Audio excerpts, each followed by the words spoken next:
November 13, 2017, 12:08 a.m. EST.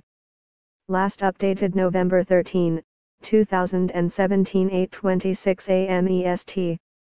Tehran, Iran. A powerful 7.3 magnitude earthquake that struck the Iraq-Iran border region killed over 340 people across both countries, sent people fleeing their homes into the night, and was felt as far away as the Mediterranean coast, authorities reported on Monday. Iran's western Kermanshah province bore the brunt of the tremor, with Iran's state-run news agency reporting the quake killed 341 people in the country and injured 5,953.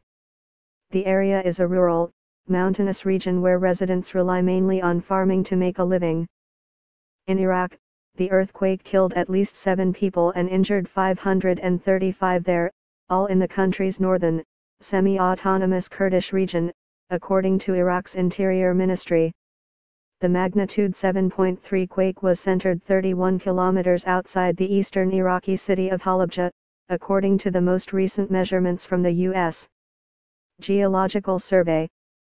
The earthquake struck 23.2 kilometers below the surface, a shallow depth that can have broader damage.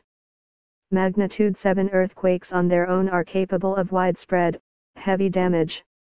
Iranian social media and news agencies showed images and videos of people fleeing their homes into the night. More than 100 aftershocks followed. The quake's worst damage appeared to be in the town of Sarpalizahab in Kermanshah province, which sits in the Zagros mountains that divide Iran and Iraq.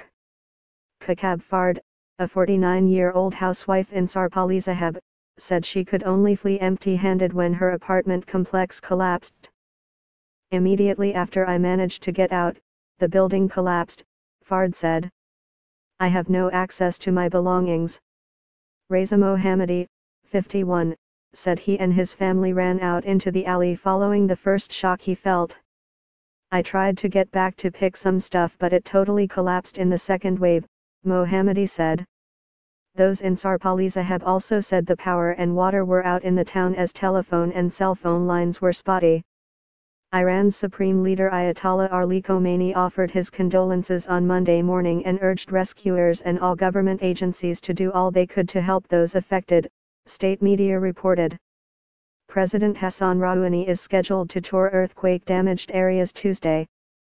The semi-official ILNA news agency said at least 14 provinces in Iran had been affected by the earthquake.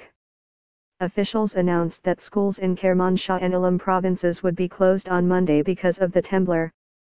In Iraq, Prime Minister Haider al-Abadi issued a directive for the country's civil defense teams and related institutions to respond to the natural disaster. Brigjen Sadman, an Interior Ministry spokesman, gave the casualty figures for Iraq. The quake could be felt across Iraq, shaking buildings and homes from Erbil to Baghdad, where people fled into the streets of the capital. Amina Mohammed, who survived the quake in Darbandakhan, Iraq, said she and her sons escaped their home as it collapsed around them. I think it was only God that saved us, she said. I screamed to God and it must have been him to stop the stairs from entirely collapsing on us.